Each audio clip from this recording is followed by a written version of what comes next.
आंखों में एक अजीब सी चमक थी जो मुझे असहज कर रही थी। मैंने उसे तसल्ली दी कि सब ठीक है, लेकिन उसकी उपस्थिति ने मेरे मन में अजीब सा डर पैदा कर दिया। रात की गहराई बढ़ रही थी और मैं सोने की कोशिश कर रही थी। हर आवाज मुझे परेशान कर रही थी, जैसे कुछ गलत होने वाला हो। मैंने सोचा कि शायद मैं ज्यादा सोच रही हूँ, लेकिन दिल की धड़कनें तेज हो रही थी। रात का समय गहराता गया और मैं अपने बिस्तर पर लेटी थी, लेकिन सो नहीं पा रही थी। अचानक मुझे फिर से दरवाजे की हल्की खटखट सुनाई दी। यह वही आवाज थी जो पहले भी सुनाई दी थी। मैंने सोचा कि यह शायद मेरे मन का वहम है, लेकिन फिर से दरवाजा खटखटाया गया।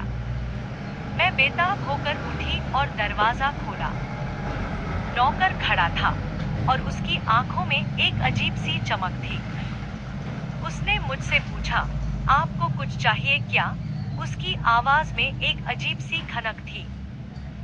मैंने जवाब दिया, नहीं, सब ठीक है, लेकिन मैं उसकी उपस्थिति से असहज महसूस कर रही थी। रात की सर्द हवा में उसका बर्ताव बहुत अजीब लग रहा था। उसकी आंखों की चमक ने मेरे दिल में एक अजीब सा डर पैदा कर दिया था।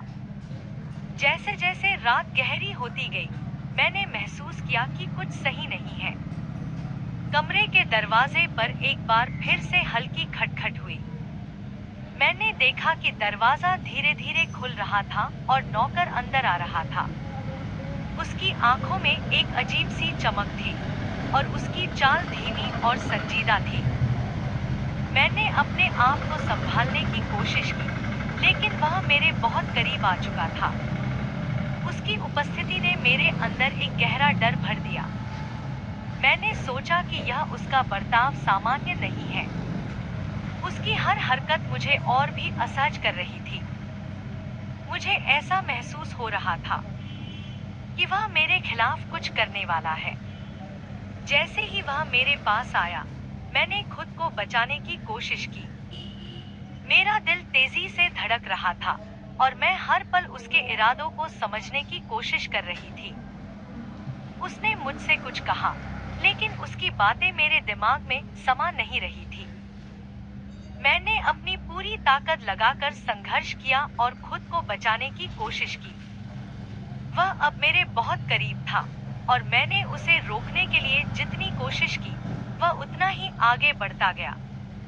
उसकी हर हरकत से मुझे पता चल रहा था कि उसकी मंशा ठीक नहीं है। मैंने जोर-जोर से चिल्लाने की कोशिश की, लेकिन वह मेरे शब्दों को अनसुना करता चला गया। वह अब मुझसे बहुत करीब था और उसकी आंखों में खौफनाक चमक थी। मैंने खुद को बचाने के लिए और संघर्ष किया, लेकिन उसकी पकड़ मजबूत थी। उसने मेरी आवाजों को दबाने की कोशिश की और मुझे महसूस हुआ कि मैं अब ज्यादा देर तक नहीं टिक पाऊंगी। मुझे हर पल डर लग रहा था कि वह मुझे पूरी तरह से दबोच लेगा। मैंने अंततः खुद को एक झटके के साथ छूटते हुए पाया और जल्दी से अपनी खिड़की की ओर बढ़ी। मेरा दिल तेजी से धड़क रहा था और मैंने खुद को बाहर कूदने की पूरी कोशिश की। रात की ठंडी हवा में मैंने खिड़की से बाहर कूदने का निर्णय लिया। यह एक बहुत ही खतरनाक कदम था, लेकिन मेरे पास कोई विकल्प नहीं था। सड़क पर दौड़ते हुए मैंने अपने फोन से पुलिस को कॉल किया और अपनी स्थिति के बारे में जानकारी दी। मेरी आवाज कांप रही थी और मैं डर के मारे पूरी तरह से बेहोश हो रही थी। पुलिस ने मेरी बात सुनी और जल्दी से मौके पर पहुंची। मैं सड़क पर दौड़ते हुए उन्हें देखने की कोशिश कर रही थी और मेरे दिल की धड़कनें अब भी तेज थी। पुलिस ने जल्दी से घर की छानबीन की और मेरी पूरी जानकारी को ध्यान में रखा। मैंने कांपती हुई पुलिस को पूरी घटना बताई और उन्हें उस खतरनाक स्थिति के बारे में बताया। पुलिस ने नौकर की तलाश शुरू की, लेकिन वह घर में नहीं मिला। मेरी चिंता और भी बढ़ गई कि कहीं वह अब भी आसपास ही न हो। मैंने पुलिस को अपनी पूरी कहानी बताई और उनकी मदद से हम घर की पूरी जांच करने लगे। पुलिस ने हर कोने की जांच की, लेकिन वहां कोई सुराग नहीं मिला। पुलिस ने जांच पूरी की और मैं गवाह के रूप में अदालत में पेश हुई। मेरे परिवार ने भी इस कानूनी लड़ाई में मेरा समर्थन किया। नौकर ने अपने बचाव में कई दावे किए और हमें अदालत में हर कदम पर संघर्ष करना पड़ा। यह प्रक्रिया बहुत कठिन थी, लेकिन मैंने हार मानने का मन नहीं बनाया। हम सभी ने मिलकर सबूत जुटाए और अदालत में अपनी बात सही साबित की।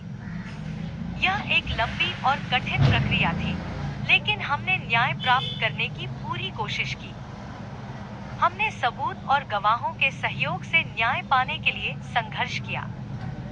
मेरे परिवार ने हर कदम पर मेरा समर्थन किया और हमने अदालत में पूरी मेहनत की। हमें न्याय पाने के लिए कई चुनौतियों का सामना करना पड़ा, लेकिन हमने हिम्मत नहीं हारी। पुलिस और वकीलों ने भी इस मामले में अपनी पूरी कोशिश की। अंततः हमने न्याय प्राप्त करने में सफल